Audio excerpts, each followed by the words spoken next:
नमस्कार दोस्तों, मैं विशाल मोहन आप सभी का स्वागत करता हूं अपने इस यूट्यूब चैनल पर। दोस्तों, आज एक और टॉपिक पर हम चर्चा करने वाले हैं। अगेन एक इम्पॉर्टेंट टॉपिक है, हमारे और आपकी ज़िंदगी से जुड़ा है और उसकी चर्चा पिछले समय से लगातार कई वर्षों से लगातार चल रही है और आजकल उसका चारों तरफ बोलबाला है। और वो है दोस्तों एंटरप्रेन्योरशिप, खुद का कोई काम। और बढ़ावा दिया जा रहा है, गवर्नमेंट की तरफ से भी बढ़ावा दिया जा रहा है कि हमारे एजुकेशन सिस्टम में एंटरप्रेन्योरशिप को शामिल किया जाए।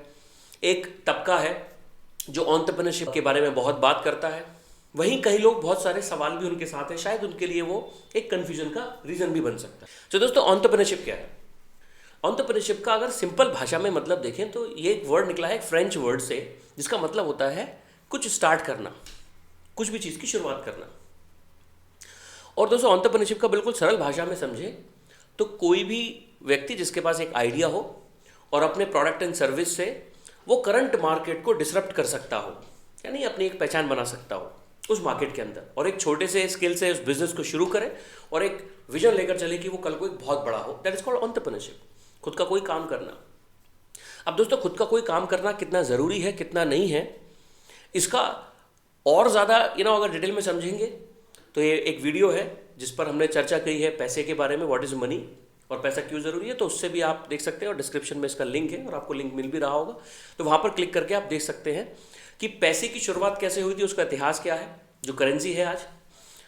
उसी से रिलेटेड अगर मैं देखूँ तो एंटरप्रेन्योरशिप क्यों ज़रूरी है, या एंटरप्रेन्योरशिप ही एक इकलौता साधन है, या फिर ये बहुत ज़्यादा रिस्क होता है इसके अंदर, क्या हमें करना चाहिए क्या नहीं।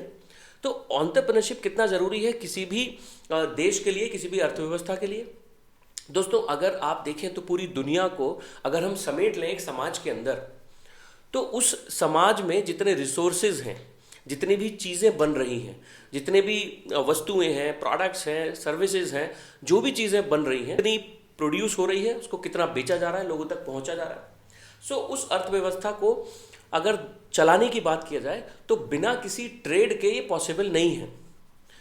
एग्जाम्पल से समझे कि दोस्तों, अगर एक सोसाइटी है और उस सोसाइटी में बहुत सारे फ्लैट्स हैं, बहुत सारे लोग रहते हैं, 400-500 घर हैं उसमें, और सब लोग रहते हैं, और आपने देखा होगा वो गेटेड कम्युनिटीज़ में जो लोग रहते हैं उनको इसकी जानकारी होगी कि वहाँ पर एक रेजिडेंट वेलफेयर एसोसिएशन होता है, RWA होता है, और उस RWA में कुछ इलेक्शन होते हैं और उस इलेक्शन में एक व्यक्ति को चुना जाता है जो उसका प्रेसिडेंट होता है, और RWA निर्धारित करता है सभी लोगों से कुछ धन एकत्रित करके, कुछ मनी कलेक्ट करके, कि कैसे इसका मेंटेनेंस किया जाए, इस पूरी सोसाइटी का रख रखाव किया जाए, कैसे सड़क अंदर की बनाई जाए, या कोई ऐसी चीज़ है, लाइट का कोई समस्या है, सीवर लाइन है, और भी जो भी चीज़ें हैं, पानी की क्या समस्या है। क्योंकि सभी लोग रहते हैं, कोई एक व्यक्ति उस रोड को बनवाने के लिए पैसा क्यों देगा, तो ऐसा कलेक्ट करके सब लोग एक व्यक्ति को देते हैं और वहाँ पर पूरा एक डिपार्टमेंट टाइप होता है, कुछ लोग उसकी एज ए टीम काम करते हैं। ठीक इसी तरीके से अगर आप उस RWA से एग्जाम्पल से समझें कि पूरी दुनिया एक सोसाइटी की तरह रह रही है, उस RWA के जो लोग हैं वो जनता के द्वारा कलेक्ट किया गया जो पैसा है उसका सही इस्तेमाल कर रहे हैं। पूरी दुनिया के हिसाब से देखें, मान लीजिए पूरा शहर या देश के हिसाब से देखें, तो RWA क्या है कि हम सब लोग साथ में रहते हैं और उसमें से हम कर यानी जो टैक्स है उसके रूप में हम सरकार को देते हैं, गवर्नमेंट को देते हैं, और गवर्नमेंट हम चुनते हैं कि ये जो कर है, जो ये टैक्स है, इसको इकट्ठा किया जाए और इसको तरह तरह की चीज़ों में जो लोगों के फ़ायदे के लिए हो, जिससे ये पूरा सोसाइटी चले, उसमें इस्तेमाल करें। तो अगर आप उस RWA में 400-500 लोग जो रहते हैं वो अपना कोई नौकरी करता है, कोई काम करता है, किसी भी तरीके के प्रोफेशन में है, वो अर्न करता है और उस अर्न करने में से कुछ पैसा RWA को देता है। हम कुछ भी काम करें और उससे पैसे हम कमाएं और उससे हम सरकार को टैक्स दें, जिससे कि सारी चीज़ें चलें। बट क्या RWA की जो अंदर के लोग हैं उनका कुछ काम होगा? क्या वही सारी जॉब्स हैं? क्या वही सारा काम है? क्या पूरी सोसाइटी को जॉब वो RWA के डिपार्टमेंट में जितने पद खाली होंगे या जितने लोगों की ज़रूरत है, क्या उससे पूरा काम हो जाएगा? आंसर बिल्कुल सिंपल है, नहीं। ठीक इसी तरीके से अगर देश में बहुत सारे लोग हैं तो जो गवर्नमेंट चुनी गई और सरकार के जो लोग हैं उसमें जो पद हैं, ऑफ कोर्स बहुत सारे लोगों की ज़रूरत होगी, बट क्या उससे पूरा देश चल सकता है? आंसर है नो। तो इसके बाद क्या ऑप्शन है?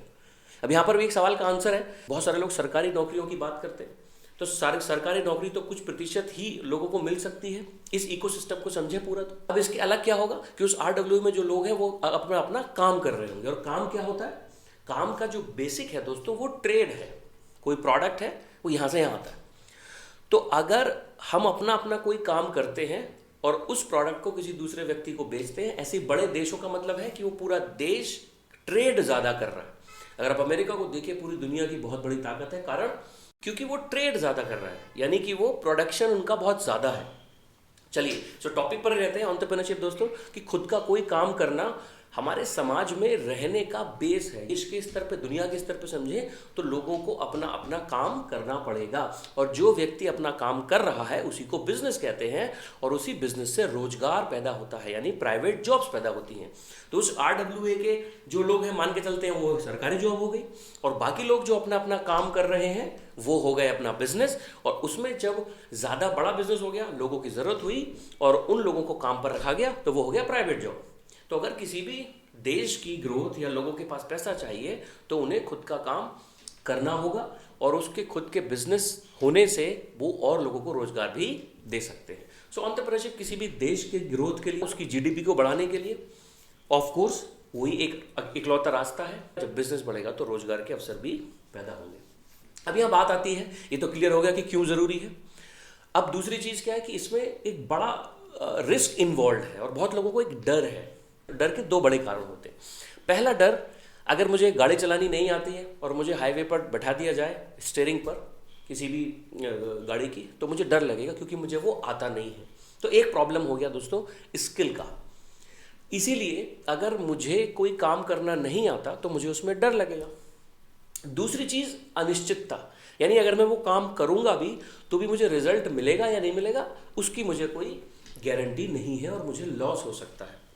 तो एंटरप्रेन्योरशिप में भी, खुद के काम में भी ये इन्वॉल्व है। जैसे अगर खुद का काम करना चाहें तो जब इंसान, मनुष्य के पास दोस्तों एक बड़ी जबरदस्त प्रवृत्ति है, एबिलिटी टू लर्न, यानी इंसान कुछ भी सीख सकता है।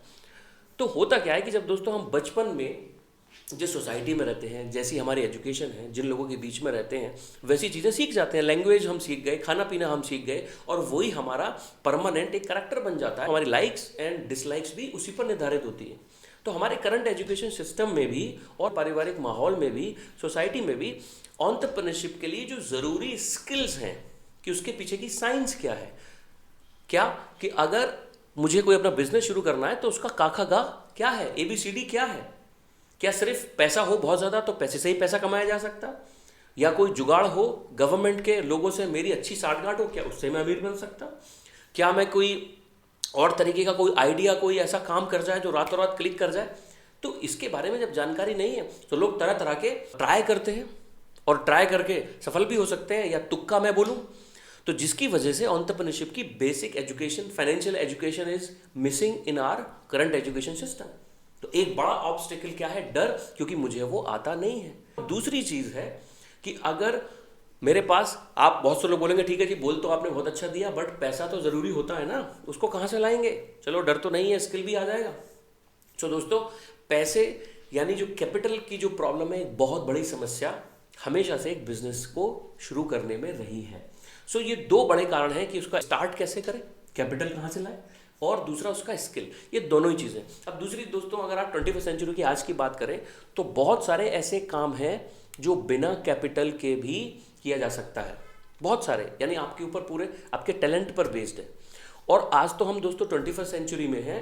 आज तो अगर आपके पास धन नहीं भी है तो अपने स्किल से धन ले सकते हैं। अगर बिल्कुल सिंपल एक आम भाषा में समझें, एक सरल भाषा में, तो लोन उपलब्ध है आम इंसान के लिए।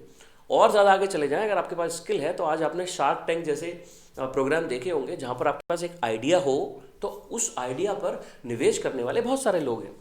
दूसरी चीज़ कि लोगों को डर, लोग क्यों नहीं एंटरप्रेन्योरशिप को अपनाते, लोग क्यों नहीं चाहते कि खुद का काम कर लें, क्योंकि उनके पास ये दो बड़े कारण हैं। अब इस दो डरों को, इन दो बड़े ऑब्स्टिकल्स को कैसे रेक्टिफाई किया जाए, अगर आप चाहते हैं कि इस पर डिटेल वीडियो हो तो कमेंट कर सकते हैं, और हो सकता है बहुत जल्दी हम इस पर कुछ वीडियोस लेकर आएँ कि क्या क्या ऐसी चीज़ें हो सकती हैं जिससे इन दो, यानी जो रिस्क हैं, जो डर हैं, उसको कम किया जाए। बिजनेस को शुरू करने के लिए या बिजनेस करने के लिए दो चीज़ें ही हैं, कोई भी चीज़ को बेचना और दूसरा है ज़्यादा बेचना, सेल्स एंड मोर सेल्स। अब उसके लिए जब बेचने के लिए बेचने का स्किल चाहिए दोस्तों, और ज़्यादा बेचने के लिए और ज़्यादा स्किल चाहिए, लीडरशिप का स्किल कि आप एक ऑर्गेनाइजेशन, एक टीम कैसे बनाएं। तो अगर बेसिक ऑफ बिजनेस समझें तो किसी भी प्रोडक्ट या सर्विस को सेल करना, उसके लिए प्रोडक्ट होना भी चाहिए। तो बिजनेस का मतलब है किसी प्रोडक्ट या सर्विस को लोगों तक पहुंचाना। उसके भी दो तरीके हैं। पहला, या तो हम खुद का कोई नया प्रोडक्ट या नई सर्विस बनाएं जिससे जो मार्केट में नहीं है और एक नई चीज़ होगी तो लोग उसको इस्तेमाल करेंगे, ऑफकोर्स अगर उनके ज़रूरत की हो। दूसरा बढ़िया ऑप्शन एक और है कि रीसेल करें या फिर सेल्स का माध्यम बन जाए। जैसे अमेज़ॉन को आप देखें, वो खुद का कुछ नहीं बनाते हैं, वो रीसेल कर रहे हैं। आज आप जिस शहर में रहते हैं वहाँ पर बहुत सारे लोग डिस्ट्रीब्यूटर्स हैं, होलसेलर्स हैं, यानी रीसेल भी कर सकते हैं। बाकी मैंने बोला डिटेल अगर इसको चाहिएगा दोस्तों तो इस पर ज़रूर एक बहुत जल्दी कुछ वीडियो लेकर आएंगे, और आपको लगता है कि ये टॉपिक पर बात करनी चाहिए तो इसका कमेंट बॉक्स में करिए, इस पर हम ज़रूर चर्चा करेंगे। थैंक यू सो मच इस वीडियो को देखने के लिए, और ज़्यादा से ज़्यादा लोगों तक शेयर कीजिए। Thank you so much. मिलते हैं नेक्स्ट वीडियो में। नमस्कार।